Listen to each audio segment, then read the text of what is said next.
Well, welcome back to another episode of Smoothies with Rufus. And today we're honored, a great honor to have three generations of coaches. This is awesome. Connor Ryan, who is the grandfather of this tree, or the root. And you have Anthony I can't ever say it right. Say it for me, would you? Iannarino. Yeah, I've been practicing that all day and I still can't get it. So he's the son. And then we got the grandson, which is Cory. And so we're getting the band back together here a little bit, putting the family back together. And as usual, we're going to talk about whatever comes up, I guess. Connor may take a little dinner break here, but we'll have a lot of fun. Japanese food. Oh, is it Japanese food tonight? No, steak. Oh, okay. That's what I thought. Cooked steak. Yeah. So anyway, let's get started. I know Cory comes all the time with great questions. So I'm going to turn it over to Cory and have at it, buddy. Well, I want to ask. You're welcome. Go ahead. This is my first time meeting Cory.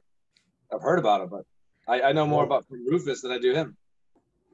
Well, let's just start with background to everybody, so people know who they're listening to right now.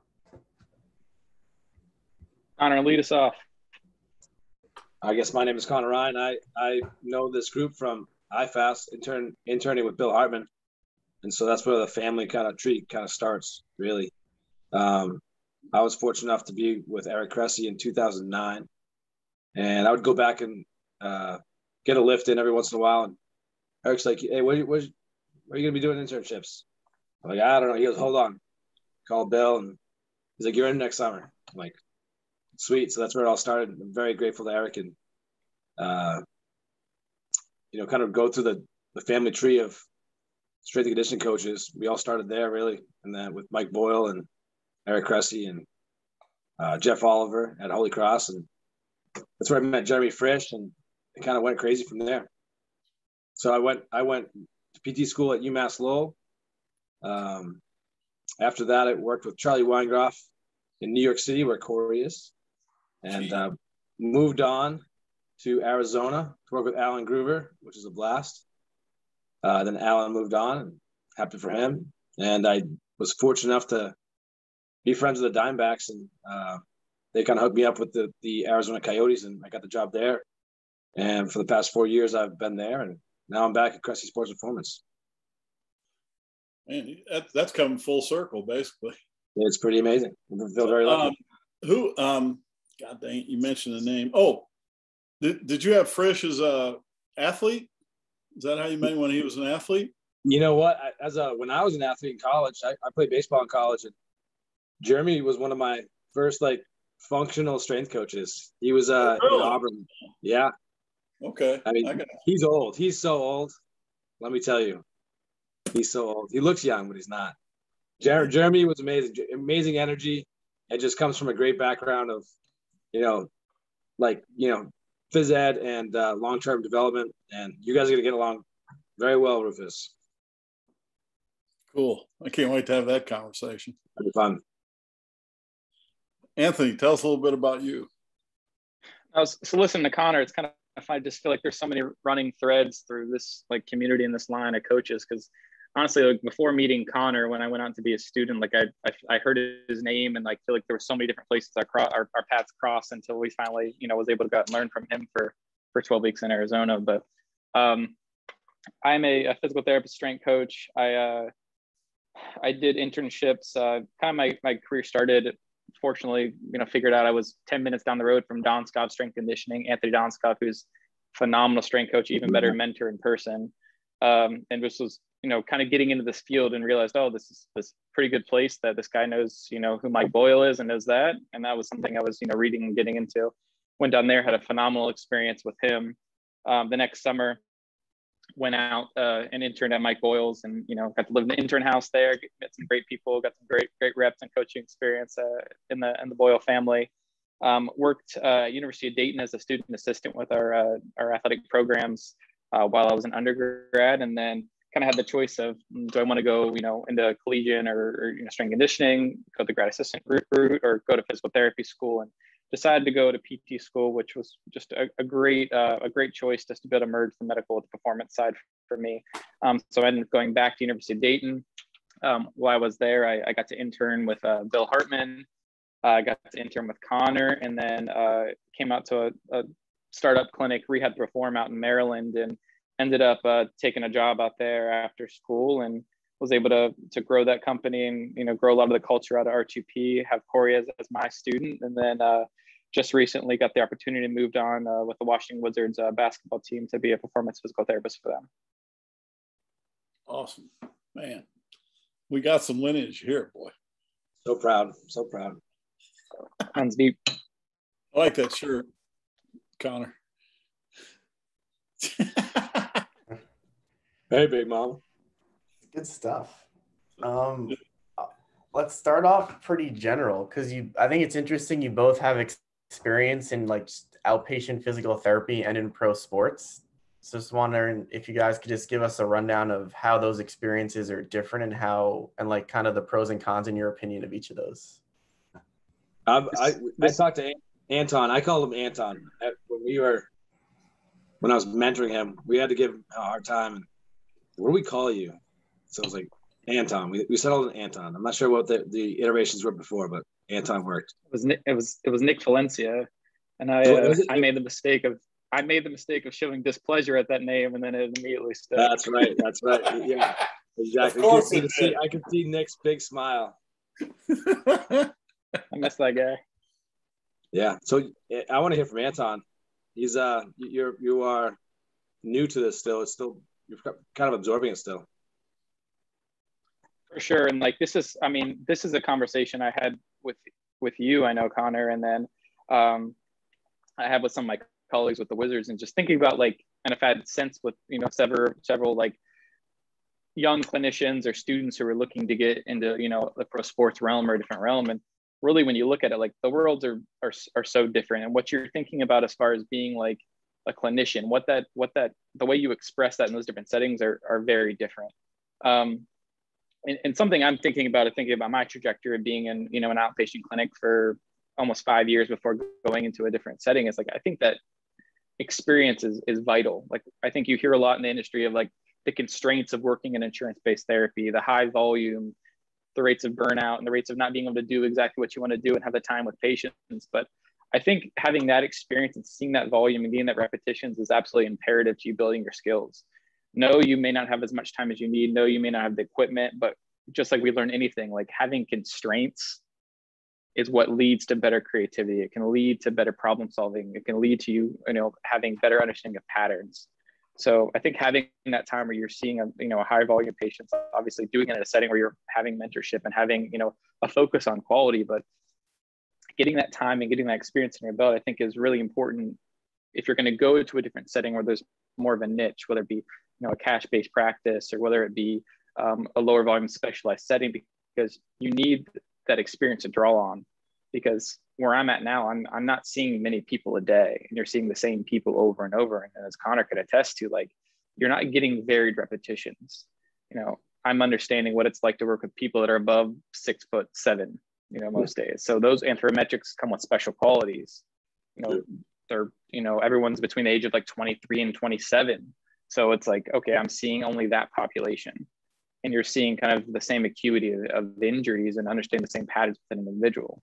I think that gives you good experience to be able to have that same, I can feel this same tissue every single day. I can check this range of motion every day, to give you a good comparison and the focus on specific details that you wouldn't get when you're seeing, 15, 16 patients a day. However, I think you need that broader scope to build better context into the smaller picture. Yeah, for sure. So it's very. Go ahead, Connor. I was just going to say that it's, I was in a model where I was working for an hour with people right away, right out of school. And it was pretty neat to have the time to problem solve and to think. And also working cash-based situation, I had to make sure that I was doing something, delivering something to people that I thought they wanted. So, and then I had time during the day to work on the strength and conditioning coaches or the trainers to kind of be in the lab and play with what I wanted to play with. Of course, we did what we were confident in. So going from there to then got my reps, like, as you say, Anton, in a clinic where we had 30-minute model. That was challenging, but it was certainly, like you said, the constraints are very good and make you get better at certain things. And then you go to pro sports and you have literally 4, 5, 6 hours if you want it, all depending on the athlete's attention span and their motivation. So it's pretty neat to be able to see tissue every day, like you said. Have to adapt to a situation where you're imposed on them. They didn't come to see you. They didn't come to pay you. They literally you're imposed on them. And so you have to really focus on the relationship and making sure that if it's their idea and they're that kind of athlete, you kind of have to do that, or you get really into, giving soft tissue because that's what they feel like they need. So you get various skills, but then you also have like, okay, now it's a long-term rehab. So let's get you in the pool. Let's get you doing anything we want. We can be doing aerobic work like we've learned from our mentors and expressing all the different tools that you want in a day if you think it's the right thing. It's just a matter of if the athlete really wants to do it. But I will say I was talking to my student today, shout out to Morgan. We were trying to ask her, like, what do you want to do? What's your vision for after school? And that's where actually R2P came up. I was suggesting that because she's going to be in that area. But, it doesn't have to be good or bad. But I think we are fortunate to have settings where you are able to think, because, if you are, I'm not always proud of our industry. And I don't think it's always the clinician's fault. Sometimes you get locked into, I got to pay for all my student loans and I got to make money. And they go to these factories and the assembly line comes in. You have 15 minutes with a patient. It's like, how can you even learn in that situation? So flip side of that, I agree with the constraints. But at times I think we're weak as a profession because we don't have time to think. We don't have time to deliver a quality product. I definitely agree. And I think, like, when you think about like career trajectory, I think about it needs to be like periodized, just like the strength conditioning program would be. Like when you're early on in practice, like no matter really where you end up, like it's your general physical prep phase. Like you're going to get great experience, or you're going to grow just because you're getting repetitions, right? So like I think there's a lot of pressure and stress for students right now in finding that perfect job out of school where, they're getting great mentorship and they're getting, time with patients and they have like, full weight room and stuff like that. That's great. Like I certainly think you should be seeking that stuff out. But when life doesn't dictate that that's possible at that moment, I don't think it's necessary to freak out. No. Because you're going to grow from that. It's GPP. It's just like the first time you lifted weights, you're gonna get stronger just by showing up. So for you, but then it's having the awareness and the self-identification of understanding when that progress is starting to plateau. So it's noticing in yourself, all right, when do I not feel like in the last 3-4 months have I really gotten better? Do I feel like I'm still motivated to keep learning, or do I feel like I'm just kind of surviving based off the environment I'm in? And then when it comes to that, it's either you try to change something first within the constraints of your environment, and that's going to get you more time and get you more adaptations. And then once that peaks out, then you have to ask yourself, is it time for me to move on and find a different scenario where there's different constraints or different challenges that can enhance my growth? So I think it's really no different than how we manage training, how we need to manage our learning. It's a pretty brilliant analogy. So, they teach you one thing in PT school, and then you go out and do this stuff, and you see guys like Bill Hartman and you guys, and Eric Otter and all the other bunch, Zach Couples. How does one know about finding these people?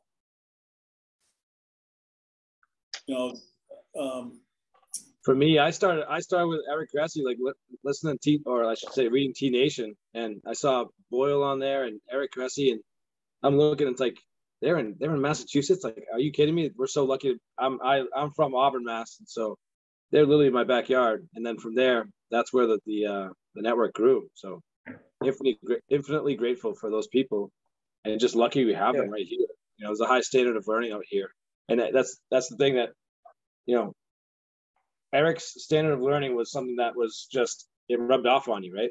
And then everyone around him who he wants to be around is the same kind of person. So it's pretty special, and I feel very fortunate. I think it's easier now and harder in some ways to find those right mentors, because like, I think now there's just like, you get on social media and there's so much noise and so many people, but that's great because you can kind of find, you know, mentors local, and you can find, or if you don't have anybody local or the ability, you can find mentorship groups or things of that nature. But how are we weeding through what's noise and what's appropriate? If everyone has a mentorship right now, what's quality and what's kind of leading me in the right way?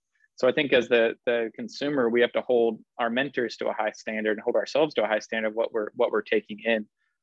But also, like, when we're in that GPP phase, like, maybe not jump into one group or one line of thought and kind of go deep on that. Understand that you can kind of, you know, be at the buffet and sample, and then start to see what are you more drawn to, what makes more sense to you, and what are you getting better success from. And can you talk a little about R2P Academy here? Because I think this is kind of a good segue to that, in terms of like the platform you guys created for like that mentorship, and why you kind of build it the way you did for new grads to kind of, or even like DPT students to kind of transition and develop as clinicians. Yeah, for sure. Like when we started R2P Academy, we kind of asked, like, you know, what is a void that's, we think students are coming, like the students that were in our clinic, what are they coming into the clinic needing that they're not getting in school? And then what's the easiest way for us to kind of fill that void, and really and where does that fill what we're good at, what we feel our strengths are? And really that was taking this concept of performance rehab, and, you know, how do we blend these worlds of performance training and rehab in a way that allows, you know, a student or a new grad or a professional who may not be exposed to these concepts to integrate some of the higher level things that may be missed in the rehab process more easily into the practice. So I think something we commonly see that's missed is, like, think about an ACL process, and you talk about like what we learn in school. Like, we're pretty good at the first like 2 months. I think after that, we, you know, you see people, you know, almost getting discharged, because I think ultimately a lot of times the therapists don't know what to do with them. You know, they don't know what that end stage looks like. So they don't have to reverse engineer the, you know, the terminal task of athletic performance. So what we tried to do is provide just a easier framework and a more organized model to help understand what those steps are, and how are we titrating stress to get them to the point, you know, where they can manage these higher level functions. How are we, you know, how are we putting things into buckets and organizing them more cleanly so we can, you know, conceptualize and become better practitioners with those people that need us to help them hit higher levels. So for us, we wanted to create a course that, you know, and that addressed that in a simple way. Like, so how do we take what that's missing in PT school and put that and bucket that into a 2-day course? Not an easy thing to do, we found, but as we've refined it and gotten feedback and went around the country teaching it, we've been able to, I think, hit the mark a little bit better. Additionally, we wanted something that had a little bit more communication. So we started a clinical navigators program, which is a more cohort-based education, where we're providing a lot of this content, but then having, you know, group calls and like Facebook forums where we can have consistent back-to-back communication. And then we wanted to make sure this was more accessible too. So we put an online course that's launching on Saturday, actually. Interesting. Timing. Connor, what's your thoughts on this? On what? Well, I haven't been through their program, so I'm excited just hearing Anton talk about it. Like, I'm so proud to hear him speak upon it that way. It's very concisely said, and that there really isn't a lot of back end kind of finishing touches on this, because, you know, oftentimes you should in pro sports, you work with strength coaches, and you collaborate on these things, and you get to have 4 hours with them a day. So you get to see all of it put together. It is nice. But then you go to a model of, you got 45. I work in a 45 to an hour model, and it's kind of hard to go back to that to some extent. You feel like you're almost letting them down because you can't do everything, but you see them because you might be seeing them once a week for 45 minutes. That being said, of course, you can get a lot done in that time.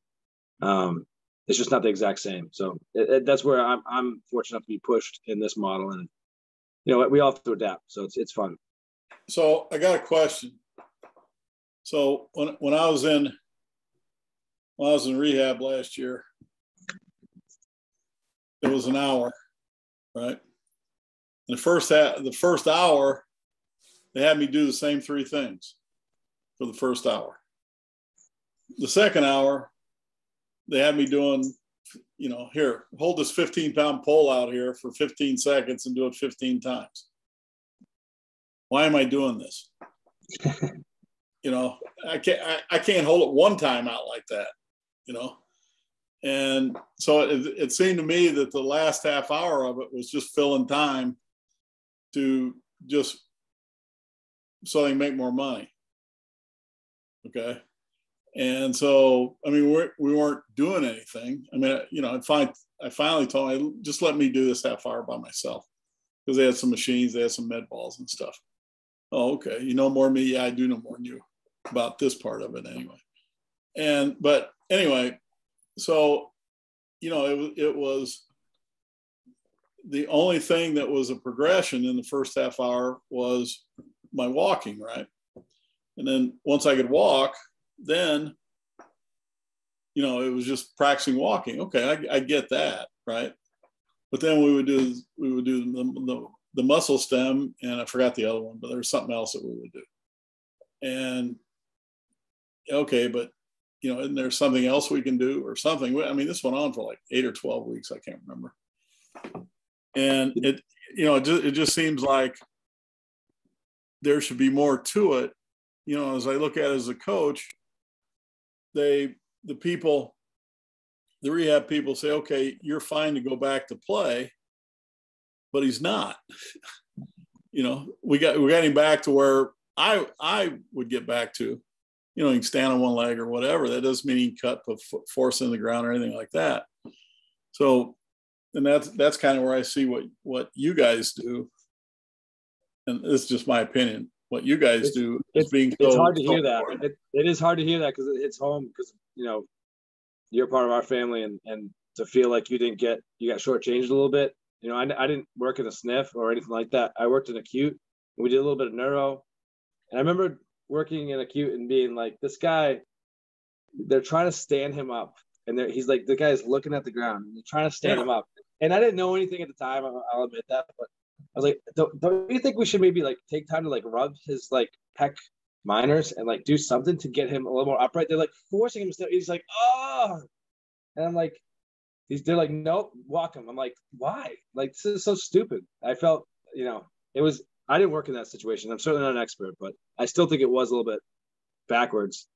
And but it seems to me that there has to be another progression. The business model can't drive that. Right? I know can't drive it all. Yeah. So, I knew I had to do all that stuff just to get, you got me up walking and doing this stuff. Now, what's the next progression to that? Well, even before, did you roll? Did you do things to get prerequisites ahead of time? And again, there's nothing's perfect in each situation. There's going to be the best situation. That's what clinical decision making is, right? But yeah, so they take me back to my room in the rehab place, and they say, now don't get up and walk. Well, that's kind of stupid, because if I'm only walking, in the rehab place, I can get better if I just can make it to the bathroom and back in the little room. Well, for you, I wouldn't trust you either, but yeah, other people for sure. Yeah, well, that's true. But it just, I'm not an athlete, but what do you do with the athlete that, okay, we passed the regular physical therapy test. Okay, so what's the next step? Because physical therapists will tell you, okay, you're good to go, right?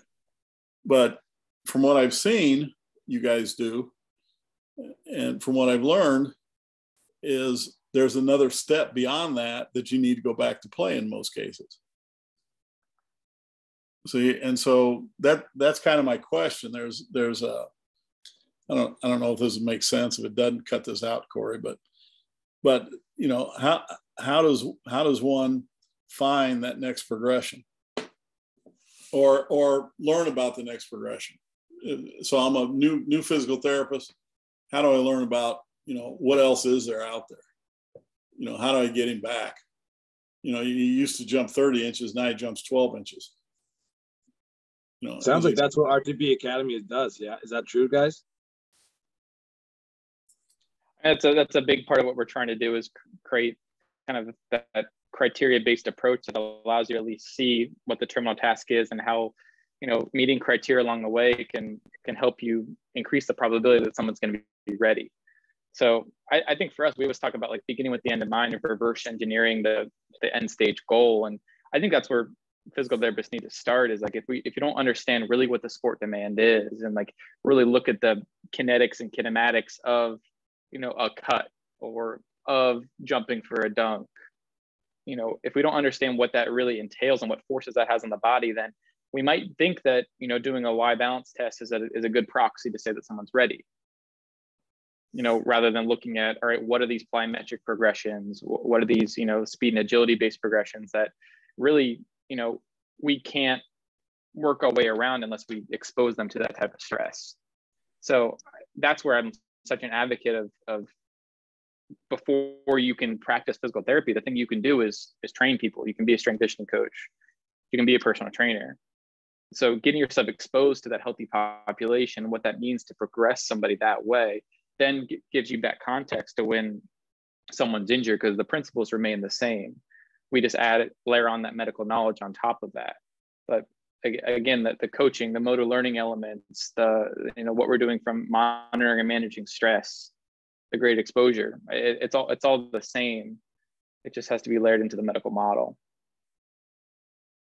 Well, so I have a question for Connor, actually. So you're seeing someone like 45 minutes to an hour once a week. How are you kind of building in what Anthony's talking about and giving people enough exposures for these progressions so you feel confident saying like, all right, you're ready to return to your sport now? Well, luckily I do work out of Cressey Sports Performance. So, you know, I have them to kind of rely on, and we have dialogue to get them going. And like he just said, they're just coming at it they're not working with the shoulder or the elbow. They're working around those things. And we're kind of making sure that all the exposures are appropriate in terms of the big picture. So looking from the airplane view, does this make sense? Are we getting aerobic work? Are we getting things that stimulate tendon health? What I was going to say before, I think it's absolutely right, Anthony, in terms of before I was with the Coyotes, you know, you learn from Joel Jamison's and the Aaron Davis's Train, Adapt, Evolve and Evolve Technologies, and you learn to see what would you do with healthy people. And even still, like we're looking at how not to overshoot too much and overtrain, and the technology that they use to kind of guide them on a day-to-day basis. All that stuff kind of excites you before you can actually do it in this 4-hour model. And you have the ability to say, okay, well, we need to set ourselves up for success in the next phase. So we have the opportunity to get them in the pool and do aerobic work ahead of time. It's pretty cool to get creative with, you know, all the knowledge that our cronyship has. But so I'm kind of dodging the question of the fact that it's pretty easy to, or I should say easy. It's the constraints are not as bad if they're at Cressey Sports Performance already. So that's the fun part. So what Connor's saying is a really important point that I want to kind of address. Like when we talk about like PTs need to understand strength conditioning and sport performance, it doesn't mean that you need to act as the strength conditioning coach or the sport performance coach. You need to understand it to make sure that they're being exposed to that. And oftentimes with the constraints of what we're going to be doing, it's not going to be you. So kind of what I've seen is like, I feel like when I was in school, and this was like 5 years ago, it was like this conversation that, oh, we need to understand strength conditioning as physical therapists was starting to evolve. And I think it's a great thing, and things swinging that way. And there's more education available and more awareness available for physical therapists in school now to get that knowledge. What I think that's turned into is a lot of times is physical therapists thinking they need to act as the strength conditioning coach. And I don't think that's ultimately true. What Connor was just saying is, hey, he can work in this model and do what he needs to do to guide the therapy process in the direction he needs to go, while utilizing the resources at Cressey Performance to give them the exposures they need to. So oftentimes, like we need to be, kind of the case manager of this situation, utilizing other people, whether it be the sport coach, and putting constraints on the sport coach to say, hey, they can go back to practice, but they can only do A, B, C, and D and limit exposures to these things. So that's how we're starting to put stress in that area. Or now we're managing with the strength conditioning coach and we're saying, hey, I want them to start working on these things. Let's avoid the plyo progressions because I want to initiate those plyo progressions to make sure we have progress. So it's almost like you're pushing the tempo up, and then the other professions, you're setting the boundaries, and the other professions are allowing them to do their thing that they're specialized in and they're great at. So don't think you have to be able to do all of it. You're kind of, starting the orchestra and letting everybody, play the music they play well. Well said. It's for me, I know John O'Neill. I've known John O'Neill for a long time. We worked at Drive 495 together in New York. And John O'Neill is the head strength and conditioning coach. And so we have rapport. The other guys are amazing, Josh Stahl and Ethan Dreyer. And we also have Jordan Krause as the pitching coach. I'm still building rapport with these guys, and as much as I trust them and know them, there's still, you're still learning what they do, and I can say more things to John because we have that rapport, but it's building. I've only been there for 4 or 5 months, so it's fun. It's a fun process. Like, you got to embrace that. That's, for me, I so much enjoy the conversations of what would you do, and I sometimes get insecure because I feel like I come off as like paternalistic, but I'm just like, no, I really want to know what you do so I can truly understand where your head's going with it. And if I have to intervene, I will, but I can not only learn from you, but just have trust in you. Absolutely. No, I think as physical therapists, we need to embrace the role of like a consultant more rather than an active treating therapist, because there are certain points, like we talk about insurance running out, we talk about not having the clinic environment to be able to do these things. But if we can build those relationships at our community, and then we can continue on with advising those other people, because we can see the whole picture. We can understand where they came from. Whereas a strength coach might not understand, the implications of the surgery or some of the other things where they're coming from.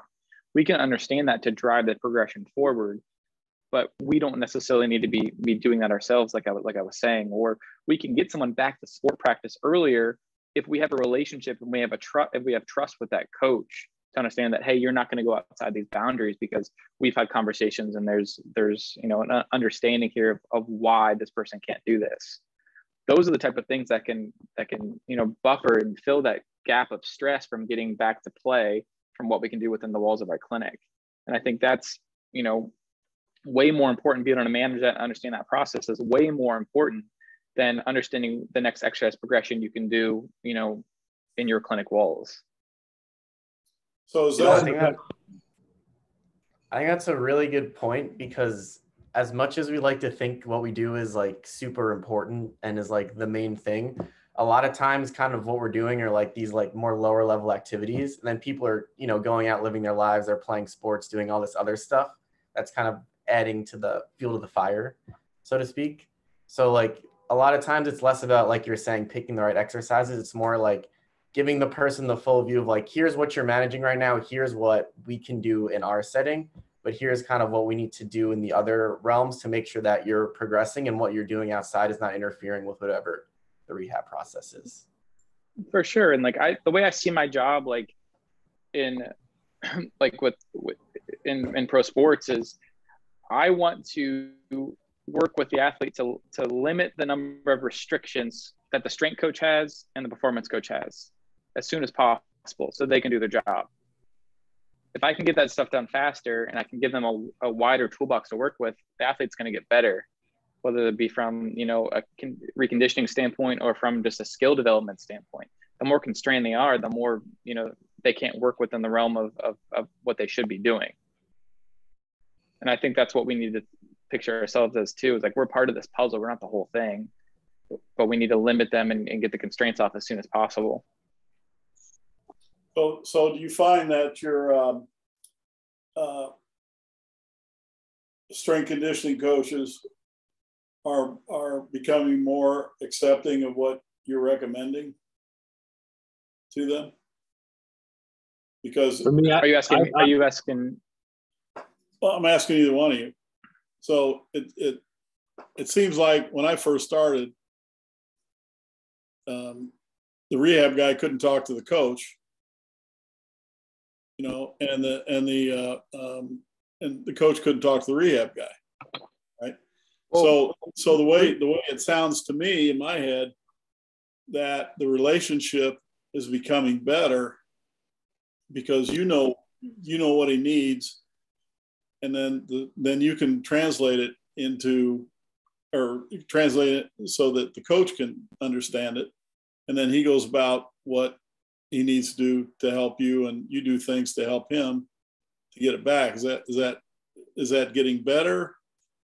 Or I think so. Like, I think exactly what we're talking about is understanding that world, right? Like, getting that experience and understanding what they do allows you to, you know, limit those constraints sooner and find detours around things you might not want. I think the stigma of rehab professionals is like, oh, they're always holding people back. They're always just like, you know, being too restrictive and overprotective. And I unfortunately, I think when it's not understood what the strength conditioning professional is doing or how they operate, there's not, you know, synergistic conversation. That does happen, because if you don't trust the rehab professional, if you think strength conditioning is all, you know, putting a bar on their back and, you know, deadlifting a ton of weight off the ground, like, of course you're going to be gun shy about letting your athlete go back. I've worked so hard getting them ready. Why am I going to put them back to this, you know, this lunk in the weight room is just going to hurt them? So, right. And then vice versa for the, you know, the strength conditioning professional probably, you know, can look and say, oh, they're just doing rinky dink band exercises. They're not getting anything done. I need to load them up and do X, Y, and Z. If there's mutual understanding, there should be this kind of, you know, synthesis, and it should flow in together to where you're doing this, a lot of the same things rather than, you know, kind of being combative there. Right. When I was coming out, you know, we were strength coaches first, so that does help our context for sure. But I was coming up and still not like getting the exposure to do the things that I wanted to do necessarily, or I was still learning. And, you know, I found myself, as you have opportunities, you almost have to curb your enthusiasm to not become a control freak, partly because it's the right thing to do in a multidisciplinary situation, but also because you'll burn out. You can't write a million programs all the time and do good PT. Like the guy with the Cardinals, what's his name? He was with Penn. He was with Pitt. Strength coach. Freddie Morris. Yeah. He's like, your ass can't ride two horses. I love that. It is. But, you know, at this point, I feel like unless I try to curb that control freak, you know, curb that enthusiasm, because I do trust my strength coaches at CSP. It is nice. And I trust my strength coaches at the Coyotes. And so it is a good opportunity to not only do that, but also learn, which is fun. But to your point, Connor, like, I'm not as good of a strength coach as I would be if my ass was riding that horse. Totally. You know, I had to delegate a lot of my experience and time into being a rehab professional, which makes me not as good as a strength coach as the one I'm working with. So you need to trust them. Totally. And that's a decision you make, right? So you're not going to be great at all of it. So certainly delegate. It's going to be what's best for the athlete. Totally. Then more time together. The more time you can use with the same group of people, the better. So do you think important? So do you think it's important then that the physical therapist has an understanding of strength conditioning?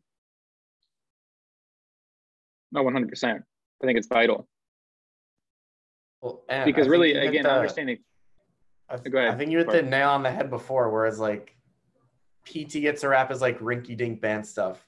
Strength and conditioning gets a rap as like, I'm going to just slap a barbell on their back. There's like a huge like spectrum of progressions you can go to bridge that gap.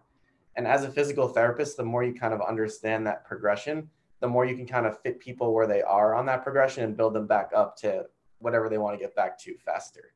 Yeah. And I think, honestly, just even using the professions as the language, I think the language here is important. Like saying, you should, as a rehab professional, you should understand strength conditioning. Like, no, I think as wherever you're at, you should understand biomechanics, physiology, and stress adaptation. I think if you and then understand the terminal task of sport, and if you can understand all those principles, like the professions now get blurry, right? But if we understand that, we understand what that continuum looks like, and you understand your skill set, you understand the logistics and constraints of your setting, and now you can piece together who does what better, and when and why and how we're going to do that. That's really... In the beginning of working with the Coyotes, I'll say, like, it was a big learning curve because, you know, you're there to work, right? And so you come there and you have kind of one project. And I found there was some, you know, push-pull and figured it out. I'll be very candid that, like, they felt, the strength coach were kind of like, thanks, you gave me upper body to do. Like, I was like, well, I'm here. Like, and this is what I do. I'm a strength coach who does, and sometimes training is the right thing to do for rehab. You know, teaching a different position, teaching a different foot position and foot contact while doing something might be the rehab. So it was definitely something we had to adapt to. And over time it was better. I hope they feel that was the case, but where was I going with it? Basically, there's a lot of learning to do within the strength and conditioning world to help you with rehab, but also it certainly does go both ways in terms of not just putting a barbell on someone's back. Right. So I think it's really helped me a lot working with Cory as close as we have the last couple of years in understanding what he's trying to do to what I'm trying to do. You know, that's the fun of it. Yeah. And so, you know, I can better describe to him what's happening. And then he has a better handle on it. Then he can, you know, tell me things or give me ideas of things to do with the guy. And I just think that's something that a long time ago when I was coming up that was missed. You know, it's like the scientists can't talk to the coach because they don't speak the same language, right? And so, you know, the coach says, well, this shows in our result that this works, but you're telling me it doesn't. Now figure it out. You know, 100%. Yeah. What's the adage? Seek first to understand, right? When you're not understanding where that person's coming from, and to do that, we can better support each other. Yeah, exactly. So I think that's pretty cool, and I think that's when you have the best situation. So then how would you advise I mean, I've never been through PT school, obviously, and my sense is, do what? It's not too late. Yeah, I ain't going back. Trust me, I didn't do good the first time, or the second time, or the third time. I'd flunk the test just because I listen to you guys all the time. I wouldn't have the right answer. But so now I forgot where I was going. God dang it. You got me off track. Yeah, but I got an excuse. Well, you know? Yeah. I think like one thing just to kind of wrap this concept up is like something like I've learned in my role now, because like really as in the setting I'm in, we kind of see ourselves as like case managers, you know? So what I try to do is, you know, understanding the constraints of the injury, you go to the coach, whether it be the performance, you know, strength and conditioning coach or the skills development coach, and say, what are you trying to accomplish today? And that's the question you ask. You're trying to understand, what do they want to get done? And then my job is then to say, all right, well, within the constraints of this, what if we did this instead of that? What if we did this? What if we looked at this way? Is that suitable? Will that accomplish your goals for the day? And we kind of negotiate and find something that works. Oh, and that's kind of the process of trying to understand. Yeah, that's cool. What I was getting at before, I'm remembering now that, you know, I had recently had an MPFL tear, and, you know, they're coming to me for physical therapy, and we are out of network situation for everyone, but we're also cash based. And in this situation, it was, you know, insurance out of network. They were going through insurance, and they're coming to me, and it's very, very limited motion and can't do much. And so you maximize. It was very appropriate for me to take over the strength and conditioning as soon as we were able to, because, you know, he can't do that much. Even upper body sometimes constrained. But then it slowly turns into strength and conditioning. And it's not that I don't trust them over there. It's just he was in physical therapy. He wasn't there prior. So he wasn't their client prior, but he then became their client. Fortunate enough, he was bought in because he saw what was around. And that's the nice thing of having a model where, you know, it's symbiotic very much so, in the fact that they feed us some people every once in a while, and our clients get there's a carrot being dangled in front of them. And so they see what's over there, and it only makes sense because we can provide a good product by having that symbiotic relationship. Very easy to talk to this strength coach versus I'm happy to talk to another strength coach, but I get nervous and gun shy about like trying to say my piece because I don't want to offend anyone and I don't want to, you know, step on anyone's toes. But that rapport is so huge. And at this point, so we got him to that first phase, and then I'm saying, here, go take him. And as much as I was doing little circuits to get a little bit off the body, now he's got a full, complete strength and conditioning situation going on. And he still comes to see me. I backed up, and now I just do soft tissue and I give him a little bit of cardio conditioning. And, you know, it's a nice compliment. So it can go both ways. It is obviously situational, and it really is patient-centered care again. It really comes down to something that school does, you know, drive into you. It's about the patient. It's not therapist-centered care. Cory, I know you're bubbling with a question here. Go ahead. Well, do you guys have anything to add to this? Because I want to switch gears a little bit. Cool. Switch gears, buddy. Well, I think it's cool because, Connor, you've been in pro hockey, and Ant, you're in the NBA now. So I'm kind of curious, just like, you can take this however you want, just common tendencies, common injuries you see, just kind of like relationships in terms of like athleticism, what guys are good at, things like that, just working in that specific sport. I'm kind of curious, since you guys are right next to each other on the screen, just kind of hearing the differences, like what hockey players are really good at versus like NBA guys. You can start, Connor. I mean, I would say hips bug guys a lot, hips and low backs. You know, not as much shoulders and upper body stuff, but, you know, you'd see that. We personally had a lot of knee injuries, and there's a lot of theories on why that might be. A lot of it was soft ice because in Arizona, it would maybe be part of that. Stuff gets, you know, gets chunky out there, and stuff gets caught a little bit more. But I would say, again, a lot of the day-to-day stuff, maintenance, was low backs and hips and definitely adductors and groins for sure. So definitely lots of soft tissue in that regard. But the funny thing about this is, like, you would think that when you get into pro sports, like, you want these guys to feel great before they go out, but they play through so much, especially to my knowledge, hockey players. I feel like, you know, baseball players, I'm not sure. I feel like they feel like they haven't worked in pro baseball on a day-to-day basis, but they're like, man, I don't know if my shoulder feels like it was when I was 15. I don't know if I can throw today, but maybe I'm taking a little too far. But the hockey players, there's no time to be hurt. Like, they want to play so bad, and they are tough. Like, there's a standard. There's definitely a level of toughness. The game's changed a little bit, but, you know, you still got 100-mile-an-hour puck potentially flying at your teeth, and you know, pretty big dudes throwing you to the board. So it's very fascinating to see these skill players develop, but also just the level of toughness is impressive.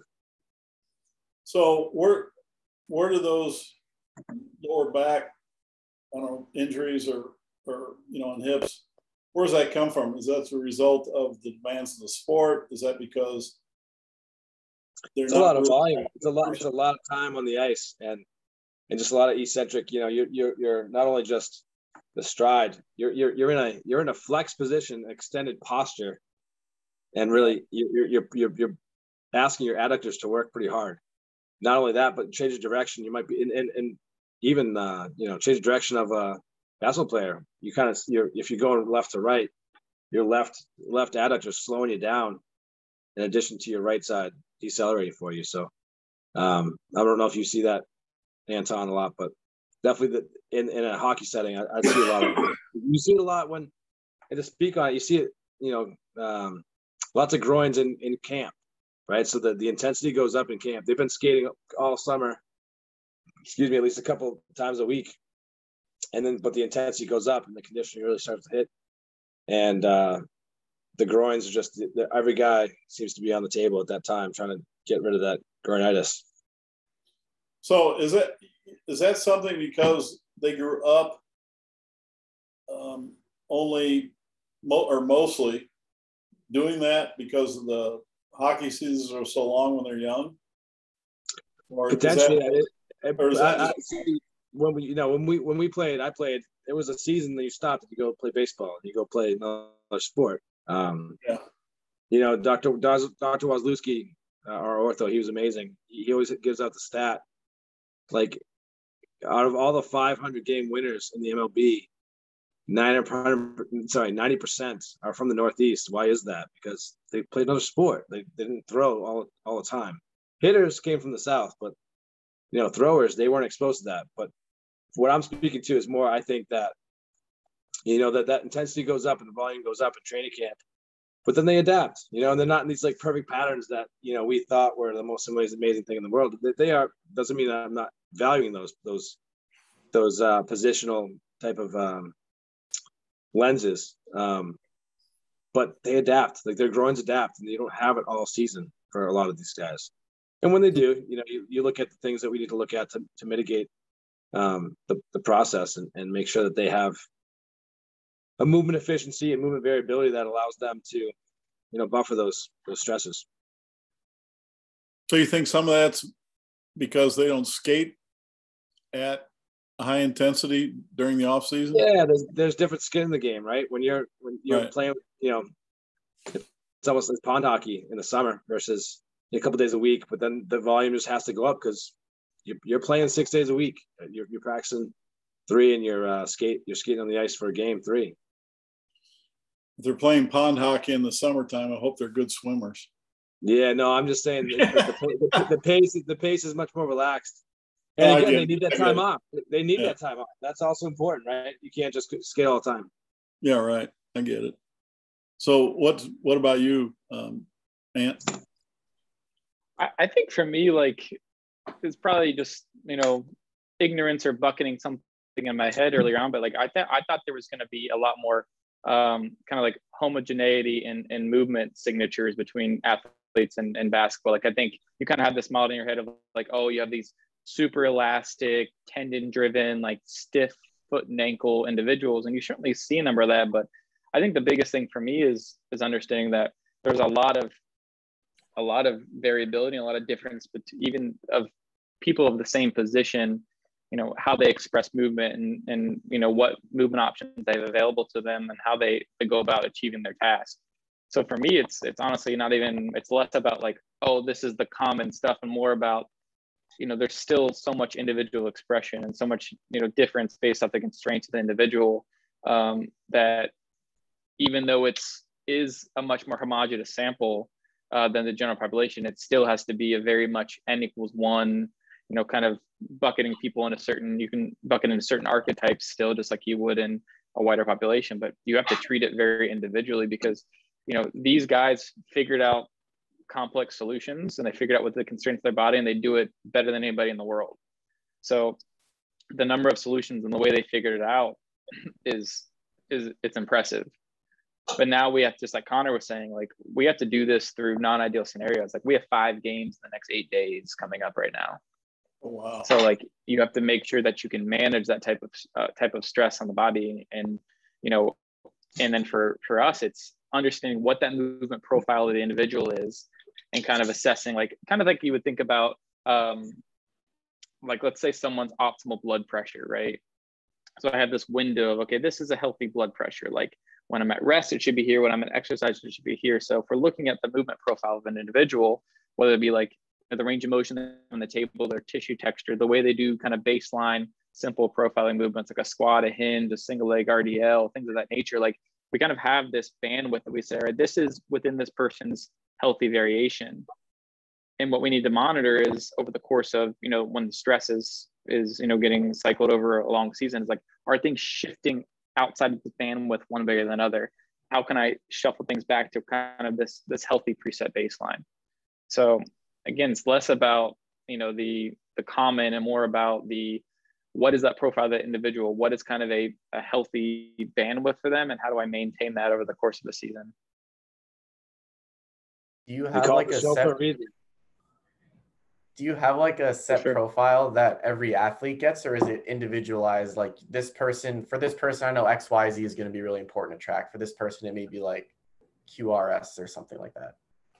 Sure. I think there's like, I mean, when you look at like a organization, like whether it be, you know, things that we did at R2P or things, you know, you do in different organizations, it's like, you might have things as a group and as a team of, okay, these are the KPIs that we find important, you know, for the group as a whole, because they're important things for us to track. And then there may be other things that you, with the N=1 individual, have noticed over time that evolve and say, okay, this is a, you know, kind of canary in the coal mine for this person. And those things might ebb and flow. And it's a kind of a trial and error type thing. It's you know, understanding as things go, okay, when this person gets overstressed, this starts to swell up, or I start feeling more, you know, getting more tone in this area. This is common patterns for this person. So, and that's for me, it's like, we talked about the periodization of your career, and like, you know, early on, you're getting those massive data points versus now you get to kind of have the same individuals and have more time with them. It's now you can start picking up on those subtle nuances and start paying attention to what's, you know, what's signal versus what's noise, because you have that sample size over a longer period of time. So I think that allows maybe some more of this like anecdotal type stuff that we might call, or more observational or qualitative type stuff, becomes a little more sensitive because you have more time and more exposure and more individual data points within that person. So that's where some of that art and nuance of working with the individual over with a longer term lens can be really powerful. How are you using that like on a day-to-day basis to make decisions for your guys? Is it like managing minutes? Is it like picking what treatment they're going to get that day? Like, what does that look like for someone who doesn't have like experience in pro sports? That's like, I'm sure Connor can attest to, it's like super contextual. Like, I think it's just data, right? It's just, and it may mean, oh, I need to treat this today, or, oh, I might need to, you know, change this stimulus around in the weight room, or, oh, I might just need to watch this a little bit closer today, or this is something in my mind that I better be tracking over the next couple of days. That's all things that we certainly can do, or, you know, different recommendations we may be making for the individual in other realms. So yeah, it can go, it's a broad spectrum of things that might change based off information.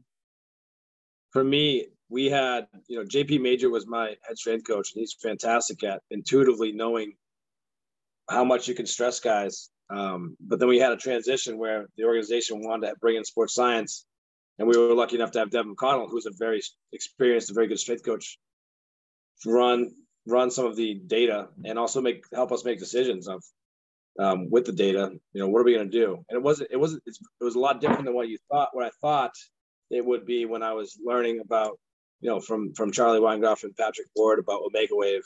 It made a lot of sense when you're in it though as well, you know, because in hockey, like, you're not going to take a guy out of the game.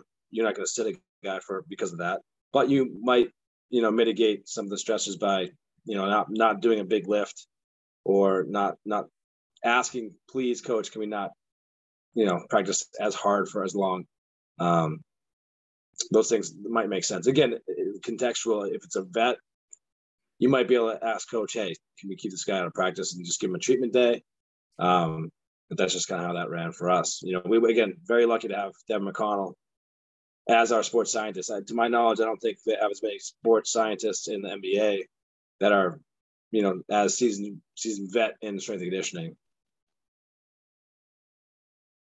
Is that true? Do you see the trend there? I don't know the lay of the land. To my knowledge, that it's more data analysts are the sports scientists. I don't know. I don't know like the profile of a sports scientist in the NBA that well, outside of just our own that I work with. But no, I think like overall, Cory, like to answer your question, like like we talk about, I know and your clinical, and like with the blueprints course, we talk about like the plan, do, check, act loops, right? So in like the concept of agile periodization, like all this stuff is just more data that's going into that loop that's allowing us to intervene and reassess. So I think for me, what was tough is like you go from a situation, and it's still very tough as I'm still new in this setting. And I think it's something that will remain tough just because it's complex. But you go from a situation where, we're talking about you're seeing 15 patients a day and you're kind of, have limitations on how much data you can have, to now there's just the fire hose of how much data you can collect is kind of opened up on you. So how do you now calibrate your decision-making process with that much information? I always think it's like, remember when you're taking the ACT and they give you like those big, like long paragraphs, and like there's maybe 1 or 2 sentences within that whole paragraph that's relevant to answer the questions, and you have to be able to wade through it. That's what I feel like this is some of the time. So it's you understanding what those other professionals do and how we use data to help inform you, so that you're not overstepping, or getting oversensitive to certain findings and undersensitive to others. So again, I think it's a lot about using that data, observing, and then running the next experiment to see, okay, what do I expect to happen versus what happened, what is versus what ought to be, and then figure out what that divide is. Like when you say data, like in a clinic where I don't have much equipment, like I have like objective range of motion measures, I have like my coaching on, I have like subjective data from the person. Like Sure. When you say data for your setting, like what does that kind of mean? Oh, that could range from exactly what you said to force plate readings, whether that be like asymmetry markers or neuromuscular markers. That could be, GPS loads on the individual. It could be, game data as far as, how well they're playing, what's their efficiency. So I think there's a lot more available to you. It could be video analysis that we're looking at as far as a movement signature of the individual. So it can be a number of those things, whether it be qualitative or quantitative, that can, help inform you. And then how are you making sense of this? Like your first week there, you get hit with all this data. Like, where do you go from there? Got all these my boy's wicked smart. No, it's like, and this is great advice I got from our sports scientists and strength coaches. Like, and because I asked that question, I said, coming from a situation where I didn't have this data, how do I now utilize this? And they said, like, what you kind of need to do is just kind of let it wash over you at first. Like, understand that it's there, recognize it, but not make any knee-jerk reactions from it. Because I really do think that it takes time and it takes, a large sample size to understand what this really means. So for me, it's something where, I can use this data as, to go and get more context from people who have worked longer with this data. And then I can use this from a theoretical framework to say, okay, based off this data, I would expect, if A is true, I would expect B, C, and D to also be true. And then I go back and check to see if B, C, D are true. And maybe B and C is, but D isn't. Now you ask the next question, why is D not there? So again, it's trying to piece those things together to kind of inform your coach's eye, to inform your clinical intuition with the data, rather than letting the data, pull you around.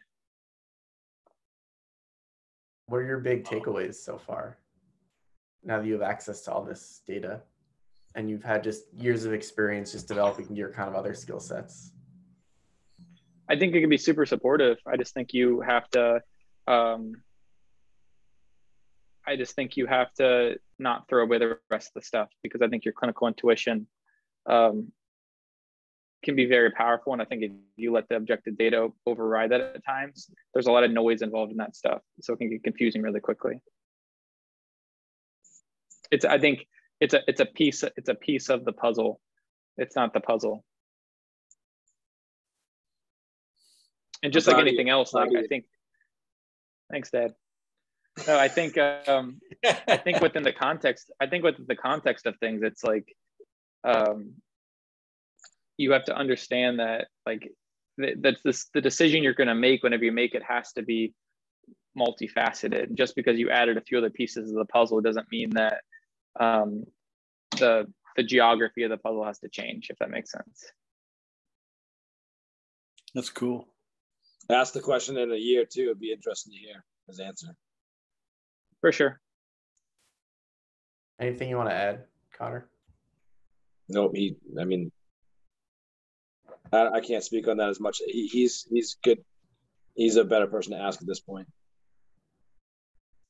So, Connor, did you have the same kind of deal as he does from what he described? Did you have, force plates and all this other stuff you had to look at with the? Like I said, JP Major had heart rate data and a little bit of HRV with First Beat system that we used. But then we were able to use Catapult. When Devin came on, we had Catapult and other things to utilize to basically give him some kind of data. Say, what are we going to do? Well, we also had force plates also were something that we utilized. The 1080 Quantum and 1080 Sprint were other pieces of equipment that we had. I wish I got to stay a little longer for family purposes. I didn't, but it's really cool to see what they're going to do with it, and hopefully I can still learn from them as that evolves. But yeah, you use what you have, and it's gonna be cool to see what all these really smart people do with it in the next 5-10 years. Anything you want to add, Rufus? Questions? I was just going to ask, you talked about your intuition. Do you think that some of this takes away your intuition because you have so much data, and is that a good thing necessarily? The people I've been around, yeah. Go ahead, Connor. The people I was around, I think, knew that ahead of time. Like JP knew that, and Devin knew that. So it's kind of one of those things where we're fortunate enough to grow up in this good cronyship that kind of warns you ahead of time to not become a robot and don't become just a slave to the data. Partly by just listening to the players. Like I know in baseball, they get paid by more games played. So they're not going to tell you necessarily that sometimes subjectively that they don't feel great. They're going to hide that. And there's some things that you'll have to get out of them some other way.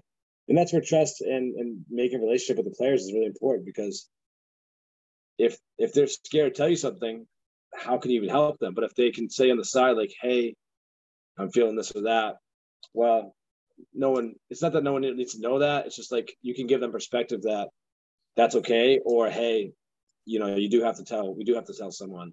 And that's where the experience from like our athletic trainers were amazing, because they've been working in hockey for 20 plus years. And so I had amazing resources in them to kind of help guide that culture and guide those proxies. Basically, they were the crusaders there. Anthony, what about you? I think it's really interesting. Like this is something I've been thinking about a lot lately. Is like, how do you balance that intuition with data? And I think the answer ultimately is like, you have to ask the question of how do you form intuition? Like, how long does that take, and how sensitive is intuition? Like, when you're a year out of school, like, is your intuition any good? Like, I don't think mine was any good. Is mine good now? I think it's better than it was, but is it as good as yours is, Rufus? Like I know I've heard you talk about coaching Olympic lifts, and like you can watch something and see it and then say, oh, fix this. And someone asks, well, why did you say that? And you say, I don't know, I just knew, right? That's intuition. That's thousands and thousands and thousands of reps of just being able to listen to it and knowing what needs to change, right? Just because that's embedded within you. But I guess the question is, like, when you're in your career, how was that formed? And is data part of forming that and making that more sensitive? Can we speed up that process of forming intuition by using data and formal models like that? I don't know the answer. I think that gets more philosophical, but I think in my mind, you would think that, like, the way I think about it is like if I'm trying to build my qualitative eye, can I use quantitative stuff to inform my qualitative eye? Can I use that to calibrate it? So I think initially, like, the quantitative might inform the qualitative. If I understand what someone with a quad symmetry index of 70% looks like when they run, maybe then eventually I can, see enough of those and correlate those things to where might be able to make better estimations. If I can see somebody when they, have a 80% asymmetry on a, late propulsive phase of a counter movement jump, like maybe now that informs my qualitative eye better. Maybe it disallows me from fooling myself earlier on, so that now my qualitative eye is more refined versus me seeing something the way I thought I did because I'm looking through a particular lens and doing that for, 10, 15, 20 years. I don't know, but maybe ultimately it's still hurting us because we're relying on the answer to show up on the screen rather than truly paying deep attention. So I don't know. I think time will tell, because you have people like you, Rufus, and people like, I was listening to Dan Paff talk about this too. And like, what would his coaching trajectory be like if he had this data? Like, Rufus, do you think, like, if you were constantly learning all the coach these lifts through like slow-mo video and bar path analyses, do you think you'd be as good of a coach as you are now? How do you think that would change your trajectory? For me, it's, when we started using the Tendo unit, and I started training the kids with the Tendo unit, it's hard for me to pay attention to what they were doing as opposed to watching the iPad and seeing what the result was, right? So I finally just turned it around so I couldn't see it. And because I felt like, I would do that for a couple of days and my eye all of a sudden wasn't as good. And so I think all this stuff is good, but you still got to understand that you got to know the player or the athlete, right? And so, you keep talking about these relationships with these different people and with the athletes and stuff, and that's so important. You still have to do that. I think sometimes guys will get just too data driven, and that's the end of it, right? And so they can't think for themselves on the fly. Oh, gee, is there, why'd that go down? Or whatever. Why'd it go up? So I think that to me, it's a good and bad thing. I think that you have to be careful how you do it, and because the one thing I think in my mind is that you can't lose that intuition that you've developed. It's this. I saw this happen over and over in football.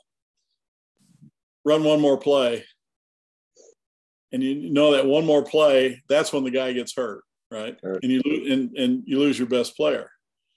So, and in your gut, it's telling you, don't run this other play, just end it here. Even though you don't ever want to end on a bad play, if you listen to your gut, well, that kid be playing on Friday night or Saturday afternoon.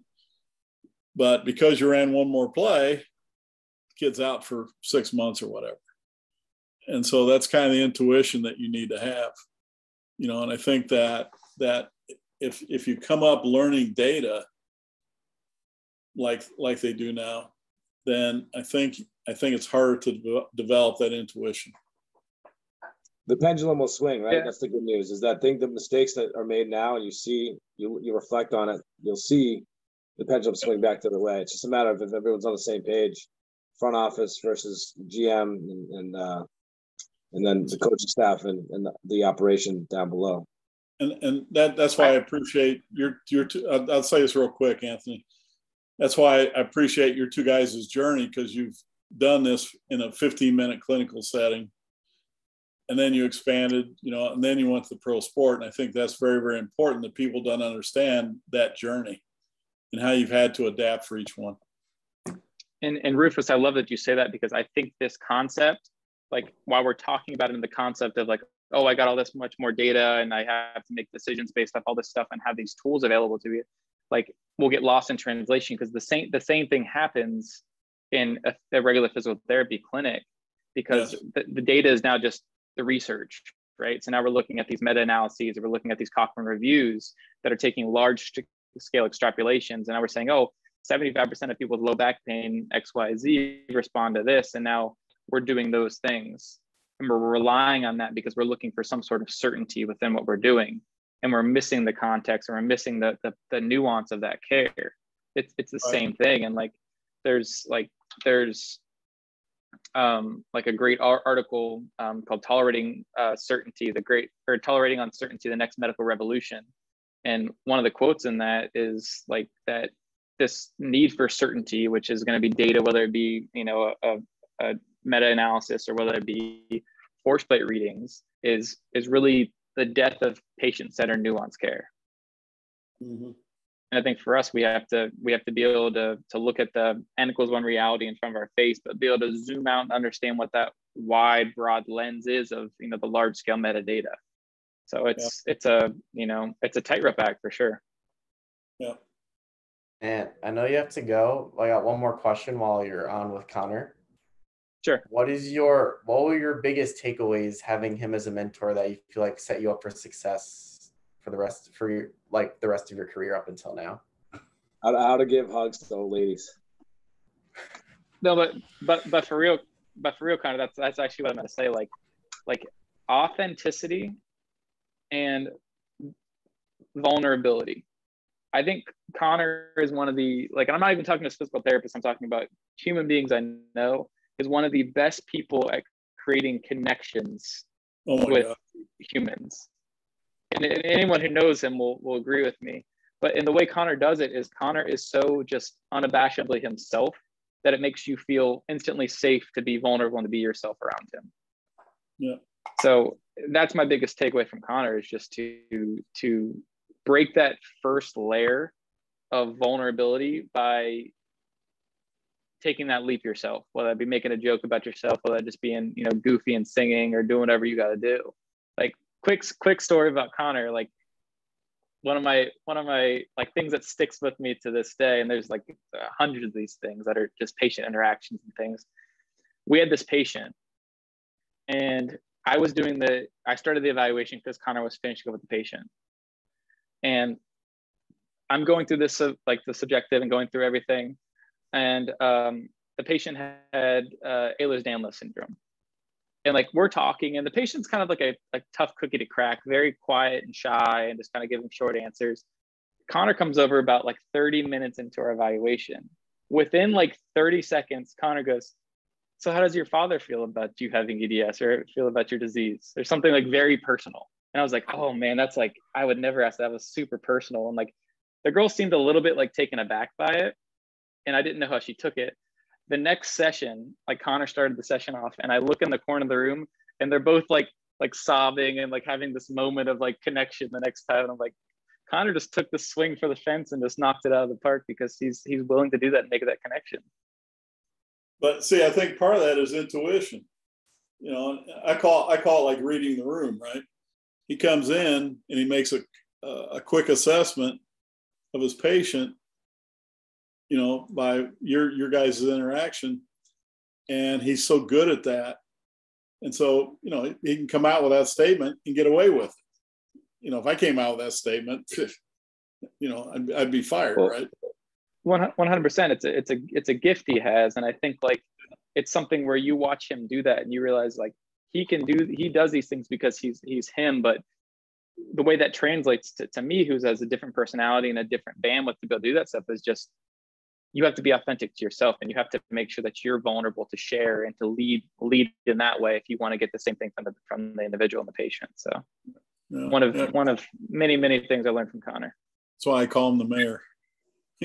Everybody knows Connor. Mayor. Thank you. The mayor. That's right, the mayor. Yeah, I should probably start saying it like that.